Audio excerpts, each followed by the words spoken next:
My brother, aka Captain Magnum as he's known on this channel, as of 2017 he was finishing up his junior year in high school and then moved on to his senior year, his final year of high school, year 4, okay? And in one of those grades he became friends with a kind fellow named Chris. He knew of his existence all the way back in middle school. It just wasn't until high school that they became friends and consistently hung out. Chris was very different from any of my brother's other friends. He has social anxiety, and he was bisexual, meaning he can speak 2 languages. No, I'm kidding. Meaning that if you're under the age of 10, and you don't know this, he's attracted to both genders. And I had no idea that this was a thing at the time. I was very young. I didn't hear about the concept of dating or being into your own gender until I was 9. But even then, when I first heard about it, I didn't really think much about it at the time. I just thought, yeah, okay, you know, it makes sense. You know, you only live once. It makes sense for people to do something like that with their life. Usually you might expect someone my age, 9, to be like a bit homophobic at first when you first hear of the concept, but I don't know why, but I just thought it was a fad that was just unique and people wanted to do it. My family made sure that I was not homophobic. They explained to me they are human just like everyone else, okay? Okay, little Jimmy. That is not my name, but whatever. But basically, Chris, he didn't really have a lot of friends throughout his life. The fact that my brother gave him so much attention was just a little foreign to him. I had a reputation of wanting to hang out with my brother's friends once they came over constantly, okay? And so I'd end up having a little relationship with his friends at the same time. If they went into my brother's room to play video games, I would come in there and watch and maybe be third player. And of course, Chris would come over at the house very consistently. And so we grew a very strong friendship very quickly. He liked hanging out with me, surprisingly, even though I was 10, and he was very nice to me. As a matter of fact, he was the nicest friend I've ever had in my whole life. But our parents thought that was a little weird, because he was 17, I was 10, and so it was just a weird duo. He acted very strange compared to all the other friends that my brother would bring over, and it worried them a little bit, but they gave him a chance. During the summer of 2017, before I started my channel, I don't know the exact date, but whatever, I told him that I would be starting a YouTube channel soon because I really got into stop motion animation with the stick bots, and he said, I'll definitely watch it. And that's exactly what he did not long after I started the channel. I told him about it, I told him the name, he subscribed, and he watched every single one of my videos for the next year and a half. He commented on every single video. If there was a video he forgot to comment on, he would feel so guilty, and then he would go back and comment. He was overall a really great guy, and I really miss him. This part of the story, unfortunately, does not have a happy ending. By the time he turned 18 in 2018, and I was 11 by this time, and of course, I was doing animations that weren't stop motion anymore. They were source filmmaker animations. I was doing FNAF, a little bit of Bendy, and, you know, I'd rather not talk about the complete specifics of that, but, you know, whatever. The fact that he would comment on every single one of my videos really made me feel good.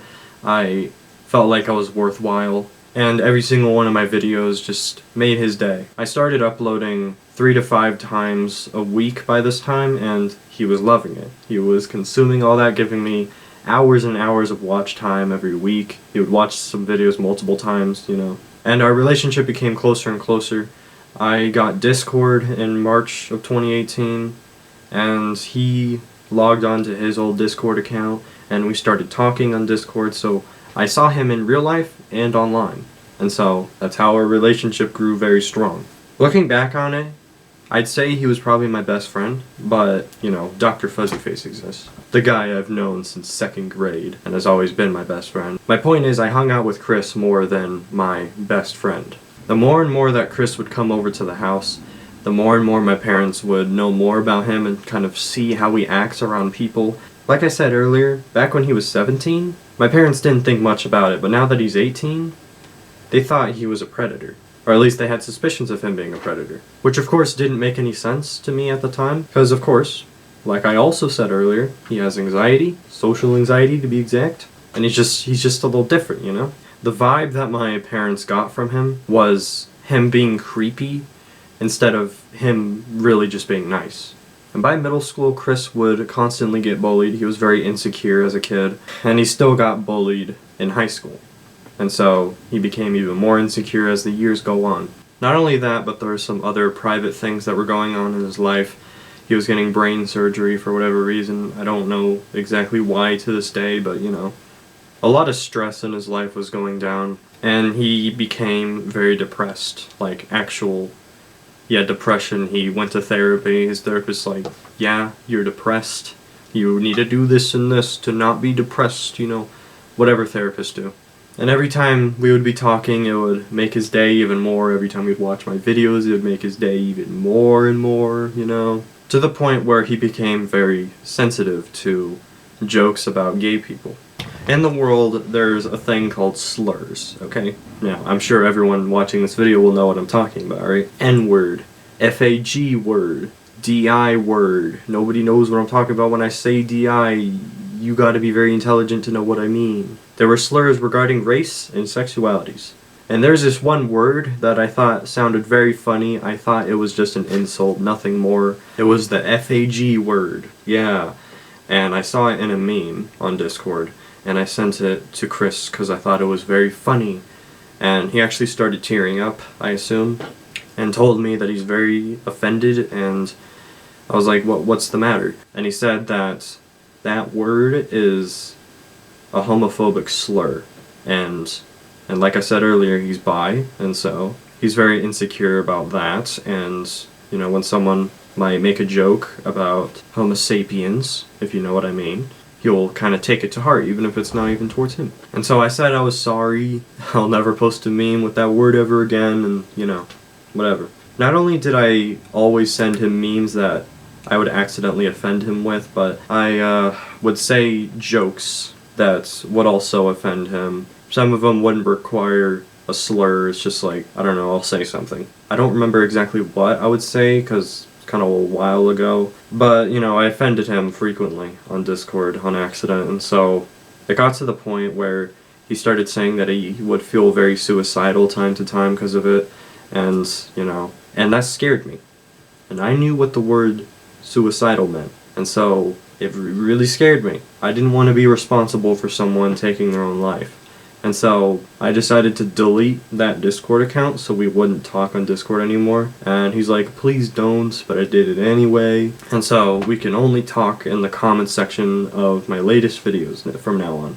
But it backfired. It made him more suicidal because I wasn't able to talk to him as much. And so he started sending more casual death threats. Not him saying, if you don't talk to me right now, I'm gonna game end myself. It's more like, I've just been feeling really down, and I'm just thinking about it all the time, and you know? And then I became very annoyed very quickly. My brother ended up seeing one of his comments talking about him threatening to kill himself or whatever, and I didn't end up reading it. I literally replied to the comment and said, I'm not reading all that. And he's like, really? And that's the last thing he's ever said to me. Really. That's the word, with a question mark at the end. My brother brought this information to my parents, and then it got them even more worried.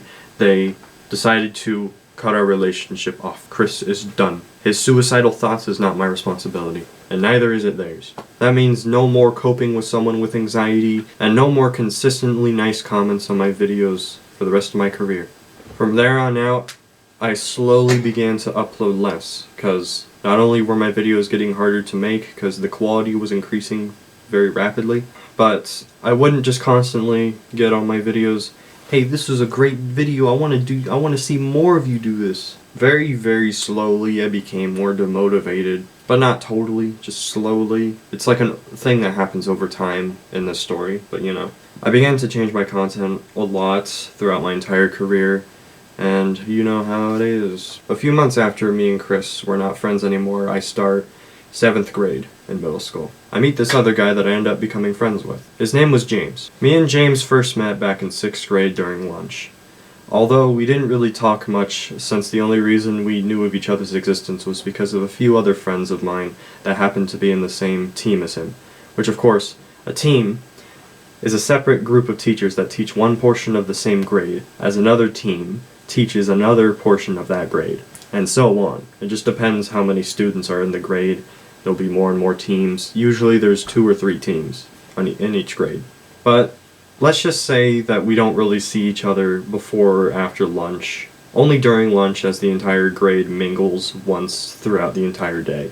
It wasn't until 7th grade that we actually started consistently talking to each other, as we slowly realized we shared a lot in common. It didn't take him long to introduce me to his other friends that he's known since elementary school. At the time, I never got along with them as well as James, but I'd be able to tolerate them here and there. We ended up talking to each other every day at lunch, and we quickly grew a very close friendship. He enjoyed talking with me about times he'd be playing TF2 or some other online game, and he'd start trash-talking some people out of frustration. I thought it was funny in the moment of the conversation, but it helped me see his true colors and the kind of person he is. We continued our relationship all the way to 8th grade, with several occasions where we'd see each other out of school. By this point, James was my best friend in the whole world. Unlike 7th grade, we ended up receiving less homework as 8th graders, but that doesn't mean that the work we got would get any easier in most areas. Half of the students in our math class were struggling to keep up with our new standards regarding the new formulas we'd have to learn every week or two in math class. Thus, those people would be averaging D's and F's in that class. I just so happened to be one of those people.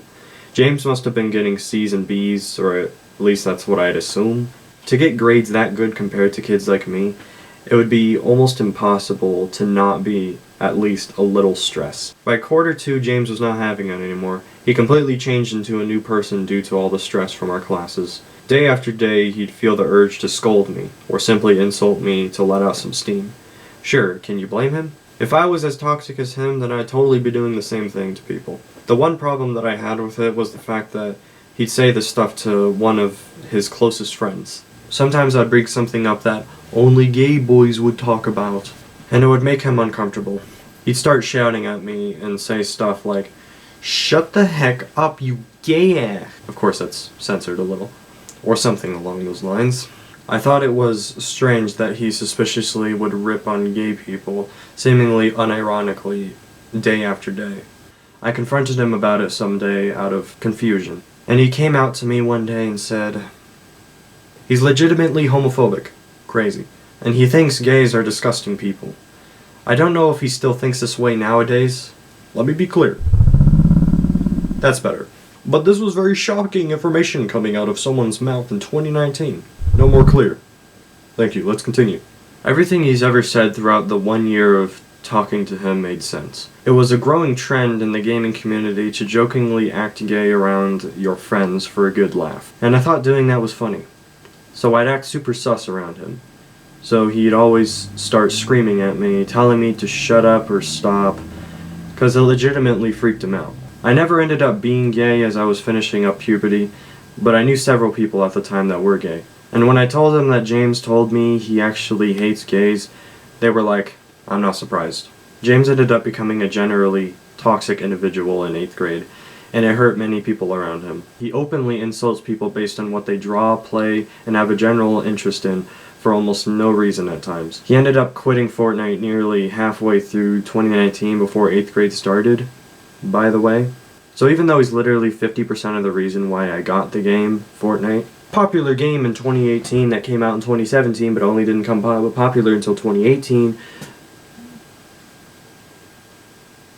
So even though he's literally 50% of the reason why I got the game, because he wanted me to play with him, he started constantly scolding me over the fact that I still play that garbage game in the year 2019, in which I still play it now. As of me making this video, I still play the game. Nearly 3 years, going strong, I play it every day, yeah, whatever. I don't care what he thinks. Time to time, he'd still want to reinstall the game to play it with me. Maybe once every month or two when his other games get boring. But the very next day, he'd be going out of his way to say to my face that everyone that plays Fortnite are autistic virgins. Okay, so you're an autistic virgin too? You were literally playing it with me over the weekend, my guy. Now, I assume he probably would say this in front of like me and his other friends, so that they don't think that he's an autistic virgin. He just says it. He doesn't want them to know that he will still play it every month or two. because it's cringe. I also suddenly became super cringe in his eyes when I started constantly attending special ed classes for kids that are really smart in many areas of academic subjects, but aren't as good in one or two areas. Basically, they were autistic kid classes. One that I took for 2 weeks every Tuesday but left, and another later for the rest of the year that I went to every Thursday. I casually start telling all my friends for the sake of conversation, but when I told James, he started laughing at me and calling me an artard. For example, wherever I may want to join in on a nearby conversation that James might be having, and I said something to fulfill my attempt of adding on to the conversation, James might turn to me and say something like, "Shut up, you're autistic and you play Fortnite, so you have no say in this." He'd constantly insult me based on these facts as if it gave him more power than me. I ended up becoming very insecure about these traits due to me dealing with this almost every day when I simply just needed someone to talk to. Not only that, but having all that schoolwork at the same time as dealing with the most toxic friend I've ever had at the time, I then became the most depressed I've ever been in my life. But let me be clear. That's better. I never told anyone about me feeling this way. I never went to therapy and or had a professional diagnose me of having depression. And no, this is not one of those cases where I'm someone that's like, "Oh my gosh guys, I've been feeling so horrible, I just know I'm depressed," even though I've never had a professional confirm it to me. When I use the word depressed, I'm talking about the fact that I was on my way of fitting the symptoms of depression. If I kept up the relationship long enough, and maybe if at least one of my loved ones passed away on top of that, then I could have been depressed. I was not depressed, and I've never had the right to say I was.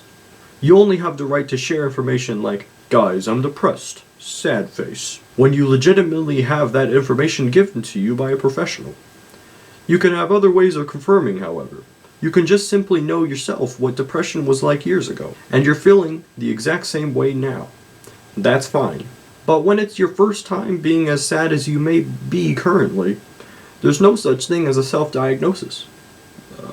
Only trust validated sources to know for sure. Be very careful with advice on the internet as well for bonus points. But anyway, I started feeling really bummed out after school and or during one of my final periods, right after talking to James every day. I didn't feel appreciated anymore. I didn't feel as if I was receiving the same respect that I was giving him. Our relationship became so toxic about the 1 year of talking that I couldn't take it anymore. I ended up DMing him on Discord after I got home one day and told him how I felt about him not treating me with the same respect and, him treating me like a cum stain. The last thing he ever said to me was, "Kill yourself." I can show you the messages right now, actually. Basically, after he said that, I got even more mad and I blocked him. And with that, I was finally done with him and I was able to put in the time to fix myself and get over everything. I realized that I need to hang around people that respect me as much as I respect them from now on. All I want in life is to feel appreciated and loved. And middle school is a tricky place to get that.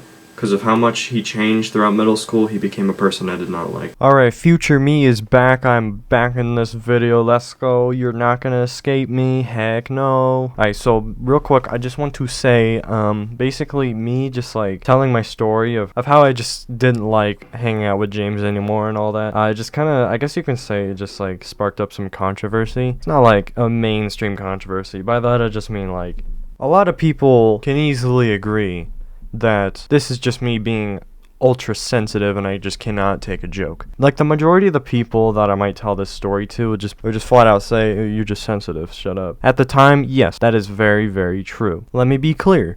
I was not used to having toxic friends. Having a friend like James is very, very foreign. And it just like confused me of how someone could be this mean, okay? And that could happen with like any new friend that anyone could make. You're introduced to their lifestyle and vocabulary and all that. You're basically introduced to like new rules within talking to them. And so of course you're probably gonna mistake one sentence to be a specific claim that is entirely incorrect. That's just something you gotta learn about that person and then get used to it over time, alright? Now, if I were to be friends with James again now, obviously I wouldn't take his jokes as much to heart as I did, because I'm a way stronger person because I have a lot more experience with toxic people like this now. So yes, I was very sensitive. There, I said it. And even nowadays, I can only go so far without being offended once more over something. Everyone has their limits. I've always had problems of being able to tell whether or not this and that was a joke or not, but a lot of you probably won't blame me. Because when you walk into like some kind of comedy club thing, you're expecting everything that someone might say that's controversial or whatever to be a joke, okay? You will only really know that they're trying to make some kind of statement when they flat out say, "Now let me be clear," or something like that. I don't know, they'll give out some kind of signal just flat out saying, "Everything I'm about to say from here is completely my opinion and shall be taken seriously." Like perhaps in the middle of a funny story you gotta stop for a second and be a little serious and just like be respectful towards some topic that you might have been talking about. But when I'm in the middle of a normal conversation and out of nowhere someone I'm talking to makes a joke as we're talking about something very normal and whatever, honestly, I think it's pretty valid to be confused whether or not that was a joke. Because sometimes as they say that, I'll say right after and just like going along as if they're being serious, and then they say, "Okay, you're saying this as if I was being serious. It was a joke, my guy." And it can be very annoying and frustrating, okay? Now, I don't think that this is an example of being sensitive. I think this is an example of being confused, or in other words, being dumb. Because of the kind of friendship we had, we made a few videos together and grew a relationship, and to see it go like this, see him change into a person like this and just not respect me at all, even though how much I respected him, it's just, it really just bummed me out. I was just so distraught over the fact that someone can be like this. And of course, by the time he might be seeing this video in the future, he's probably a way different person now, alright?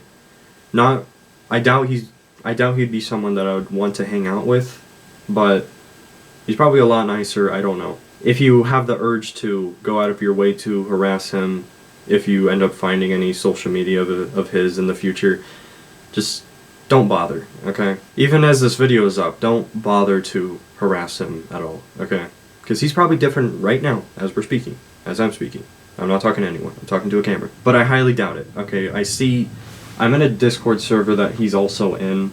It's kind of a private server. It's people that I only know in real life, and they know me in real life. Not that we're friends, it's just like they invited me, and you know. And I'll see him having a conversation with some people on the server, and he seems the same. Alright, he just seems like every other toxic gamer, which is how he was when we were friends, and I don't know. Ever since then, middle school has just changed a lot of people. I've had several toxic friends, including him. Middle school is just horrible to have friends. Because people change so much. It's when you decide what kind of person you want to be in life. Do you want to be nice or do you want to be mean? Do you want to let your parents' divorce change you or what? You know? It's all about what you let life do to you. And even if, like, many insults that you might say to your friend might be a joke, you know, sometimes jokes can go a bit far depending on what it is. And in my case, a lot of jokes that he might say that he really just doesn't mean, it just became repetitive. It's like a dead meme, okay? Here's my point here. When you constantly repeat a joke that it's funny at first, okay? But then when you keep on repeating it, and of course it's like towards your friend being in the situation, him calling me a name or whatever, in certain situations, I end up seeing it as him trying to make up an excuse to call me that to my face. Because maybe he actually believes that, alright? Like him calling me an autistic virgin. Not only is that him just partly trying to be funny, but he actually just thinks that. And it was a troll, yeah, but you gotta realize, when you're that big, that quickly, you don't really see trolls, that's the problem. When everyone's saying it, it gets to you. Like, you know? And then you don't know, and then you can't tell the difference between a troll and like when people are genuine. So then that's when he gets pissed. Like there's like a limit of when, like, you know, I don't know. Honestly, I do see myself as being at least a little autistic, okay? And same with him. Chances are he's probably more autistic than me. Everyone's autistic. The average person is 3 to 5% autistic, but I'm like an estimated 30%. And he might be like 31%. what evidence do you have that I'm autistic, you little? I don't know. At the time, I kind of saw it in you. At the moment, I don't really have any details, okay? Maybe I'm wrong. Maybe you're 29% autistic. And all my life, I've never been used to having mean friends or toxic friends like this. It really just opened my eyes about the world. I've always had nice friends my whole life, like Chris, Dr. Fuzzyface, and many other people, dozens of friends I've had. They've all been so nice to me. I've been nice to them, and that's probably why I've been so sensitive towards people being so mean to me. Okay, in 7th grade, I never really cared if someone just like insulted me, like said the meanest stuff they could possibly say towards me. Nothing really offended me, but by 8th grade, something changed in me. Alright, all the stuff that I had to deal with by the time I was in 8th grade, and then having to be bullied by my best friend, that's what made me so depressed. And like I said earlier, I did not have depression. What I mean by depressed is just, I'm talking about the fact that I was on my way of having those symptoms, okay? It's just, it was partial, okay? You know what I'm saying? It must have been like in August, September, or October, but I was just playing Squads Fill in Fortnite, and I met this kid. He was 14 years old, and as I started 8th grade, he started 9th grade. He had a very squeaky voice. His name is Nathan, but he goes by Nate. We end up adding each other, and we play some more games after that, and he introduced me to some of his other friends, but we quickly started hanging out more than, us hanging out with our other friends, and we quickly became best friends, just like James. This is a very similar story to James, except I do not know this kid in real life. I'm pretty sure he might live in Arizona or something, but he never confirmed it.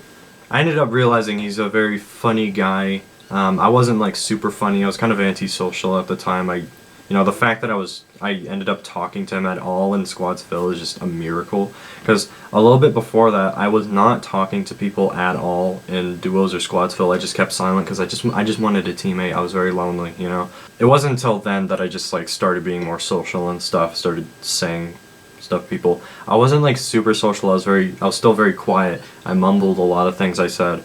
I had a very bad mic. It was supposed to be good, I just didn't know how to use it, and it just sounded horrible. But we end up playing with each other on Fortnite every single day. We'll also DM each other on Discord sometimes. We'll be in Discord calls. I'll show him my face, I'll show him my videos, so he knew what I looked like, but I did not know what he looked like. To this day, the only thing I know about him is that he's white, he was short, he's a lot taller now apparently. He's almost the same size as me, I have reason to believe. I think he was 5'2" at the time, something like that. He was very short for his age. I think I was 5'5", 5'6", something around there. But as soon as he starts high school, because as I was in 8th grade, he was on summer break, right before high school started, he really just changes, okay? He becomes super toxic, he comes home super stressed, and he just takes his anger out on me and everyone else around us. He, a lot of things, like James, he would say are jokes, but I end up taking to heart, because, yes, call me sensitive, but I was not used to it, okay? And yeah, as you can see, this is a very similar situation to James. There isn't a lot of video proof I can show about, relating to him being super toxic and just showing proof. Look, he is the worst person in the world, look at this, I have evidence. There is some video proof out there. I don't think it's super important to show it. And most of them aren't even good examples, or at least not even the best examples, But basically, I would hang out with James at school, and then come home and hang out with Nate.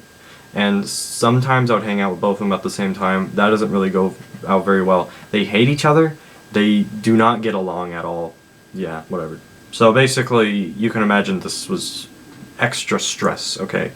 I probably would have been a lot more fine with my life if I only hung out with James and just had the 8th grade schoolwork. But at home, dealing with Nate as well, I was stressed 24/7. I barely ever had time for myself because Nate always wanted to play with me. He was an absolute grinder, alright? if you want to call anyone a virgin, call him a virgin. All he does is just play the game 24/7. Like, he's not a content creator or anything. He doesn't do anything else. He didn't do anything else with his time. And I'm pretty sure he hates his parents, even though he's like the most spoiled person I've ever met, which, you know, that's expected. I remember this one time his mom walked in on him, and I just heard him screaming at his mom to get out of his room. Which, that's like the one impression I have that he hates his parents, specifically his mom. But, like, you know, that's just what I'm assuming. From that, I can just tell. Alright, nothing super important was going on as well. We were just, I don't remember the exact situation, but, you know, we were just talking. Nothing super important was going on, alright? So, the fact that he wanted his mom to get out of his room that bad, that says a lot about him as a person, alright? Of course, he has, like, a whole gaming setup. He has, like, a PC, and it's, like, really good or something. One monitor, though, and then he had a Blue Yeti that stood on his desk. My setup was doo-doo compared to his, okay? Now, I think I have a better setup than him. I think he still has a better PC than me, but whatever. But he was just absolutely spoiled, alright? And he was just like the most egotistical person I've ever met. Like, he was the worst friend, it was the worst friend I've ever had in my life, alright? I dubbed the worst friend. I gave him several chances to change himself and just like, I don't know. And he just keeps on going back to being his old self, just like James. I did the same thing with James. I gave James like 3 chances or something to change himself, or we're done. Okay? Yeah, they just don't change. They just, like, they get cocky. They just start going back to their old self, and then we have to repeat the process, and then I end up never talking to them ever again. There's so much stuff I want to say about Nate and just expose him as a 14-year-old.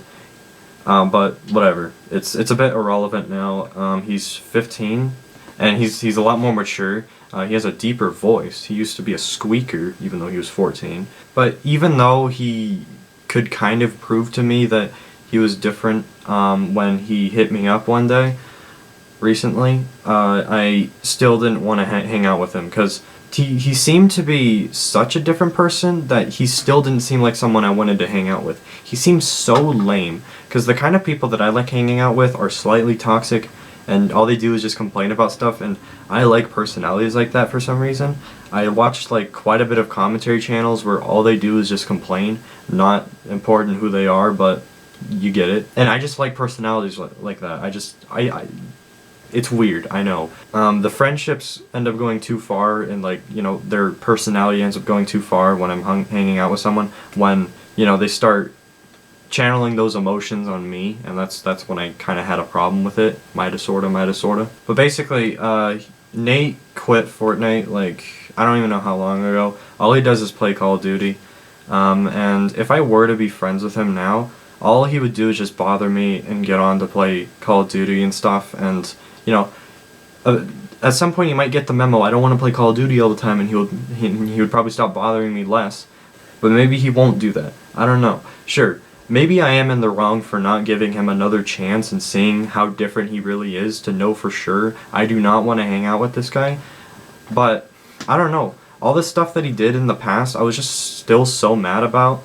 I hold grudges like that, apparently. Even though I'm realizing my mistake, I still don't want to give him another chance. Because I know he's a different person, to the point where he's someone that I would find so annoying. Not like I would ever be offended by anything he'll say. I will still just find him annoying to just be friends with, and have him always have my contact and stuff. And his friends are still like really toxic and stuff. He still has some of his old friends, at least one of them. But basically, Nate, if you're watching this, I don't care. I'm a different person, you're a different person. I don't want to hang out with you. We're done, and that's that. And again, there's a lot of stuff I still want to say about him, but this video is super long already, so whatever.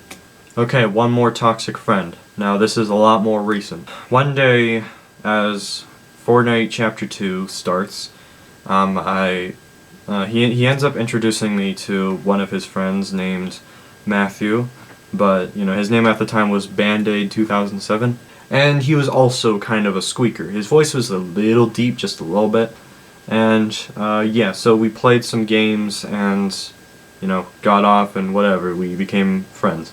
And I ended up needing him for a video after that, Toxic Gaming 3.5. I ended up inviting him and telling him what he needs to do, and he's like, oh yeah, I can do that.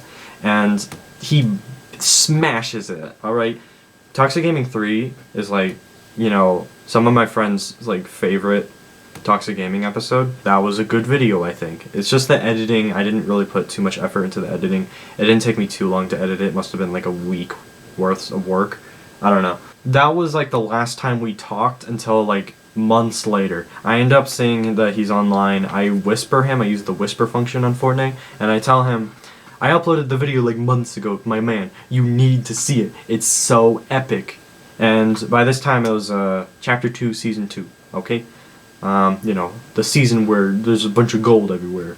My favorite season of all time, by the way, but whatever. And yeah, I tell him to watch the video, and he watches it, and then a day or two later, he invites me, and he ends up like telling me how the video was so funny, alright?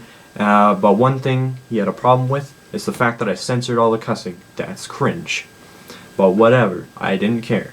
And he says, bro, we need to do another episode of this. And I'm like, yeah, I know. I've been trying to do Toxic Gaming 4 with like Nate and stuff, but I'm sure you know how that's been going with him.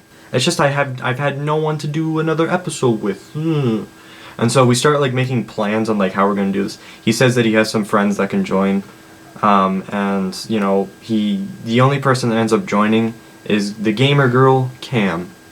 And so we end up doing Toxic Gaming 4, and that thing has like 80 views. That video did so good, and it's a shame that that's the last Toxic Gaming episode. Now, of course, the reason why that's the last episode is because, of course, I've been planning on quitting YouTube, so I wanted to do all the videos I wanted to do before I quit. And so, yeah, that's why that was the last episode. And after that, people have just been begging me to do Toxic Gaming 5, mainly those two that were in Toxic Gaming 4. They're just like, please, I want to do Toxic Gaming 5, come on. I'm just telling them, no, I'm quitting YouTube. I don't want to have any more projects. I have this list. Yeah, I literally have a list here of all the videos I wanted to do, and then I did it. And yeah, they're all crossed off now. But yeah, so then we become best friends, just like James and Nate. Because I was not friends with Nate anymore, so I had him to be my best friend now. I didn't have to play duos or squads filled to find a new friend. Yay. And, of course, he was the kind of person with a similar personality as James and Nate. That's why I dub him another toxic friend. But I loved him anyway. So we end up talking and playing with each other, like just about every day. We'll talk on Discord frequently. And I ended up introducing him to Save the World. He did have Save the World. He bought it like in 2018. It's just he never played it until I told him how epic it is. And so we consistently started playing and stuff. And yeah, it's epic. We start playing Save the World together. Which of course Save the World is the other game mode to Fortnite Battle Royale.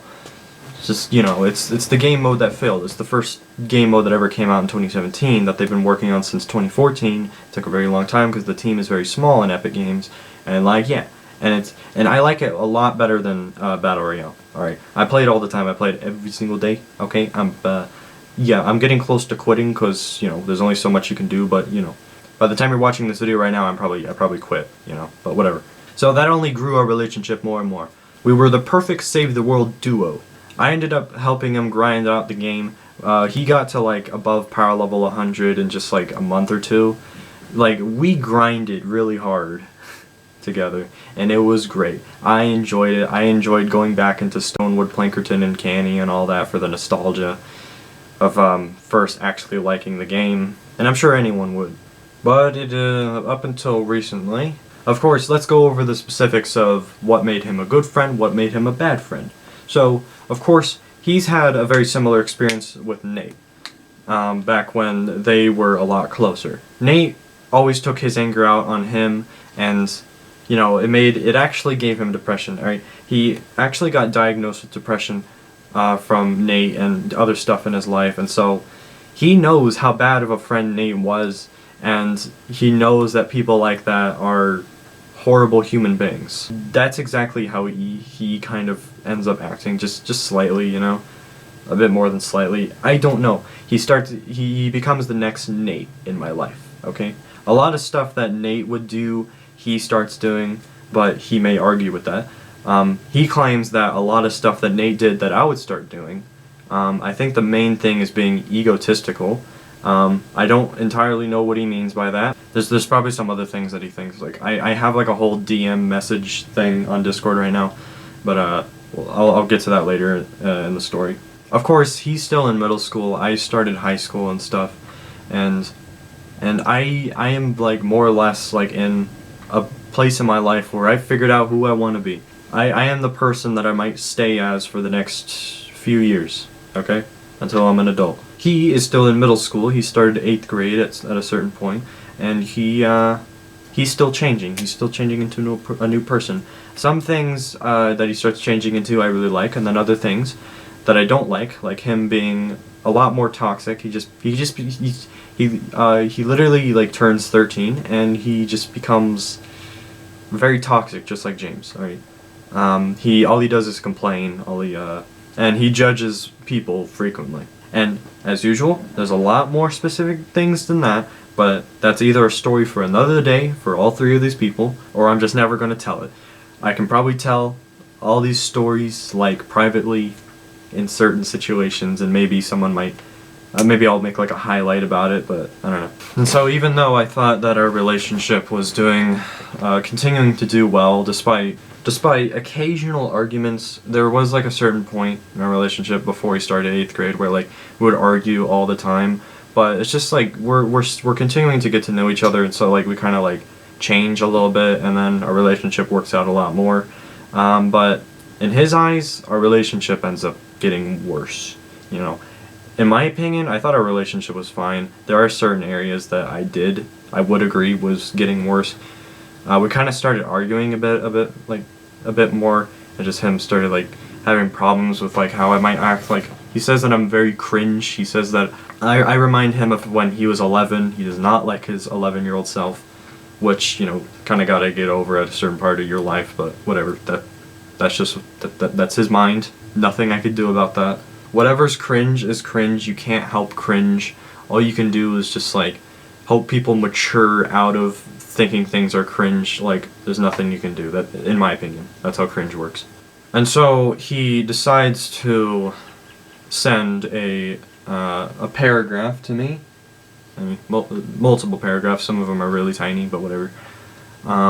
Explaining how he's been feeling. He needs a break from the relationship, and I felt the same way, but it escalates a lot further. I thought that this would be no problem, okay? I had another friend I could hang out with. A week later, I wake up to something I never want to wake up to ever again.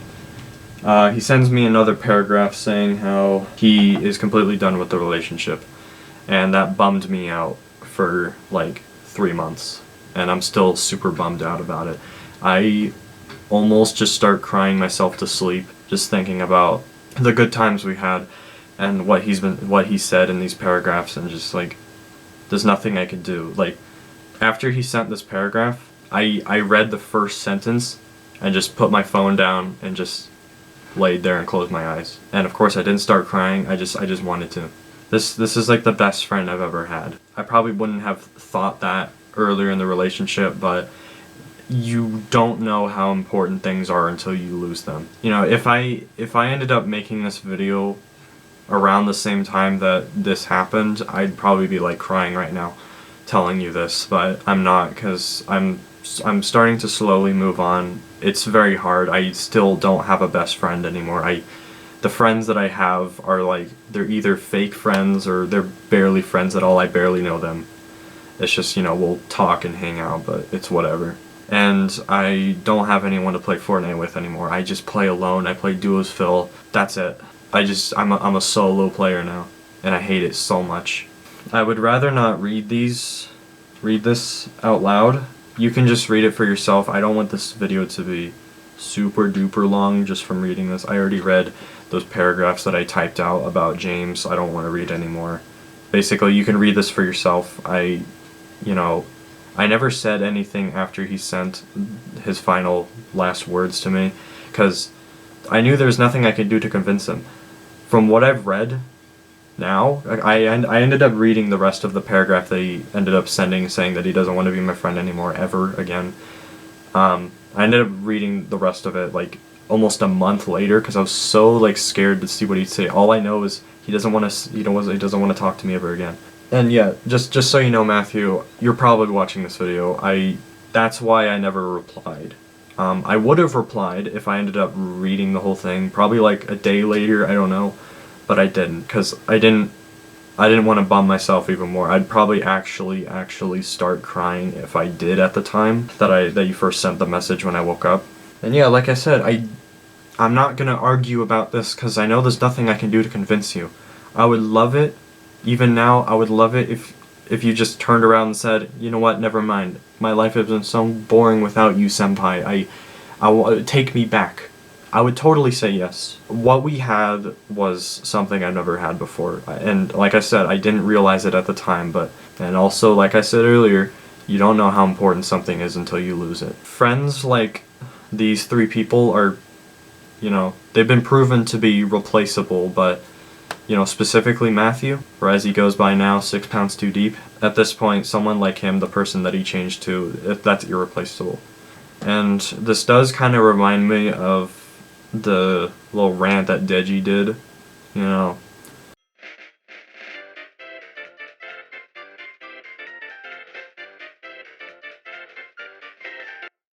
The low that I found myself in 2019, I'm feeling that right now because of Matthew. That's a dark place I never wanted to come back to, but there's nothing I can do about reality. It's a shame he never gave me the opportunity to change myself, to prevent this relationship to spiral downhill and just end it off like I did this one time with him, and then those 3 other times that I did with James and Nate. Honestly, it's a bit unfair. If he's not happy, he's not happy, and if he thinks that we've been hanging out long enough, I assume he wants to hang out with different people. The kind of change that he wants out of me, potentially, is just like, he knows that it's impossible, whatever it is. And yes, he does mention it in his messages that he sent me, but whatever, at the top of my head, I can't even remember everything. I read them so long ago. I'm gonna say it one more time, there's nothing I can do. If he doesn't like me anymore, I can't change that. So the only thing that either of us can do is move on. I know he's moved on. What I don't get is how he's this much less stressed when he's not around me, to the point where he's willing to play with a bunch of autistic 10-year-olds that all they do is just talk about the next skin that's coming out and they want to be gifted it. It's so weird. What I want him to explain to me is how he feels now that he's not hanging out with me anymore. I don't get it. Was I really causing him that much stress? That's just what I've been thinking. He could have told me this sooner. And also, the stress that he caused himself by hanging out with me, honestly, he kind of did that to himself. Yeah, I'm the one that has been, I guess, annoying, but all you have to do is just say, I don't feel like playing with you today. And I get it. I don't feel like playing with you sometimes either. Okay? If you really cared enough to, continue the relationship, which, of course, you do not care enough, all you had to do is just, either explain to me how you've been feeling, and, if I'm, able to change, then I can say so. Or just say, like you just said, you need a break. No matter how obvious it is, just avoid me or something. I've learned that that's not the kind of person you are. You just want to end it off like that. Alright? So, a way that I've been trying to cope is just distracting myself by playing games, and try to be around people. Anything I could possibly do to not think about this, what he said, and him not wanting to be my friend anymore, and we're done forever. And that's the problem. I don't have any friends anymore. I know a lot of you are just going to be in the comments or something, or just DMing me or messaging me on something, just being like, I'll be your friend, because that's dumb. Stop. I'm not going to force a friendship. The friendship that I've had with all these people that I've talked about, it's friendships that I had happen naturally, and that's the way I like it. And if I make the wrong friend that I force a friendship on, I'll stress myself out even more. But who knows, maybe there'll be a friend that actually is a good friend and I actually enjoy hanging out with. But, I don't know. I don't want to waste my time. There are a lot of candidates that I've been thinking about that could become my next best friend, but I just need to see how that goes from here. Whether it goes smoothly or not. And I'm not just gonna be like, you're my best friend now. And literally, I've been listening to a lot of Juice WRLD lately. And whenever I listen to Juice WRLD, I think about Matthew, because he is an absolute Juice WRLD stan. He's favorite rapper and stuff, I think. Pretty sure. And same with Pop Smoke. I listen to Pop Smoke, same thing happens. And it's like that, it's like the Juice WRLD song that came out recently. Reminds me of you. But yeah, a lot of lyrics really relate right now. And of course, one more thing before my camera dies. It's at like 1% right now. This all has nothing to do with me quitting YouTube. This is just extra information, you know. Since this is my last video, might as well say this. This will be very irrelevant compared, like, as people are watching this in 2025, I'll be watching this in 2025 perhaps and be like, why am I talking about this? Yeah, that's just what I'm going to be doing throughout watching this whole video over the years. Like, why did I say that? Why did I edit the video in that way? Why do I look like that? That hair is so stupid. Like, why do I have that on my face? What, is this better? Huh? Want this? Huh? It's out? That doesn't work. Whatever. Alright, I'm Kid Leroy from now on. Alright, this is my final chance to have my final thoughts. Never gonna see me ever again from here. Alright, just like the public video on my channel of me announcing that I'm quitting YouTube, I messed up a lot of my words in this. So, pay attention to the comment section and look for comments from this account or another account that might go by the name of Professor Teagues or just Teagues, something along those lines, for extra information or fixing some words I might have said. I don't know. I will be consistently going back and commenting from here on out. At least I plan on it. Now, I just want to say, not having any friends anymore and having Matthew send all those messages, it was really taking a toll on me. As I mentioned earlier, I am revisiting the dark side of my life once again, and I do not like it. There's this other private server that I'm in that consists of people that I know in real life, just like the one that James was in. As I just started to vent about all my problems, I was having an absolute mental breakdown, okay? I'm going to be showing screenshots here, and of course, since this is a private server, we also gave ourselves nicknames of our first name and all that, and so I have all those scribbled out. The one with the T that isn't scribbled out, that's me, of course. And so yeah, I was just going on, and they were giving me advice and all that, and I was just not having a good night. But around that same time, I donated $500 to my favorite streamer and queen, Pokimane. I asked her, Maine, I don't know what to do. I just lost my best friend, and I don't know how to cope. Please, Pokimane, I really need some advice right now. And she responded with this. Listen, I think something that has always helped me the most is just for you to know, however bad you feel right now is normal. It's okay. It has no reflection on you as a person. It has no reflection on whether that relationship was the right one. It has no reflection on any of that. When you are like so connected to someone for so long, that separation will always be difficult to go through. But just because it's difficult doesn't mean it isn't the right thing to do. And you were okay before, and you gonna be okay after. Is it gonna take some time? Yeah. But you know what? Distract yourself and try to look at it as an opportunity to do whatever the f you want. Go hang out with your friends. You ain't got no friends, go make some friends and then hang out with them. You can do whatever the f you want right now, okay? Ain't nobody gonna be telling you where you going, what you doing, what you wearing. Do whatever the f you want, okay? And after she said that, I donated another $50 thanking her. Then I downloaded that part of the stream so I can show it to you guys. Alright, yeah, that was a joke. I didn't actually donate $500 to her. I was literally watching the stream for 5 seconds, like literally 5 seconds, and I caught her saying that. I joined the stream at the perfect time. It was crazy. I think someone else must have donated, and then she answered their question or whatever. I don't know. But basically, for real, thank you, Pokimane. That really made my day. That's about it. I don't know why I'm saying all this. I just felt like it. I'm not going to download all that for nothing. You'll never see me ever again. I'll see you on all of my social media and stuff. Bye. Follow all my social media, alright? It's all linked in the description, maybe even the comments as well. Some social media might go bye-bye, or I'll have new social media Like, you know, I don't want to be specific because I don't know why. Yeah, that's where I'm gonna be from now on. Bye.